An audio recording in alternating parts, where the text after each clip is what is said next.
આપણી કરતાં નીચે પણ કોઈક છે. મને એવું લાગે છે કે આ દ્રશ્ય હવે તમને હું જે બતાડીશ એ દ્રશ્ય એવું છે, અમદાવાદના સીજી રોડ ઉપર એક માણસ ફૂટપાથ ઉપર, ઠંડી છે, હજી ઠંડી ગઈ નથી, બ્લેન્કેટ ઓઢીને સૂતો છે. આવા તો બહુ બધા દ્રશ્યો તમે પણ જોયા હશે, પણ આ દ્રશ્યમાં એક નવું પાત્ર છે. આ માણસની સાથે એક શેરીનું કૂતરું પણ સૂતું છે.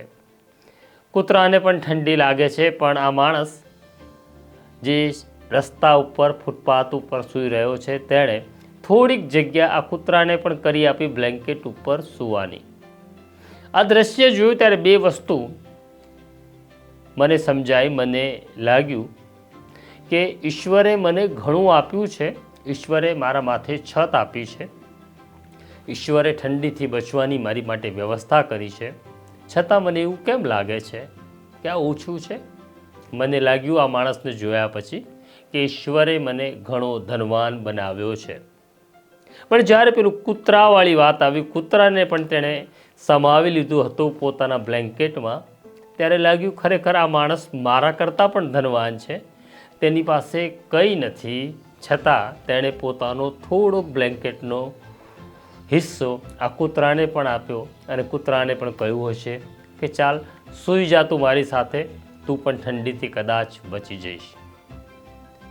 કુદરત આપણી સાથે આ જ રીતના, આપણી આસપાસના લોકો આ જ રીતના આપણી સાથે વાત કરતા હોય છે. ઈશ્વર આપણા પ્રશ્નોનો ઉત્તર આપણને આસપાસથી જ આપતો હોય છે. બસ આપણી આંખ, આપણા કાન ખુલ્લા હોવા જોઈએ. તો આપણે કોઈ મોટિવેશનલ સ્પીકરને સાંભળવાની જરૂર નથી, કારણ કે સૌથી મોટો મોટિવેશનલ સ્પીકર તો કુદરત છે. કુદરત માં છે, તે શીખવાડે છે. કુદરત પિતા છે, તે આપણને સમજાવે છે. તો આ છે મારું અમદાવાદ, આ છે મારા લોકો જેમણે મારા ઘણા બધા પ્રશ્નોના ઉત્તર આપ્યા. તમારી આસપાસ પણ આવા લોકો હશે. તમને એવું જ્યારે લાગે કે ઈશ્વરે ઓછું આપ્યું છે, ત્યારે એવા લોકો તરફ જોજો જે તમારા કરતાં એક પગથિયું પાછળ ઊભા છે. ત્યારે તમને સમજાશે કે ઈશ્વરે તમને ધનવાન બનાવ્યા છે અને ઈશ્વરનો તમે આભાર માનશો.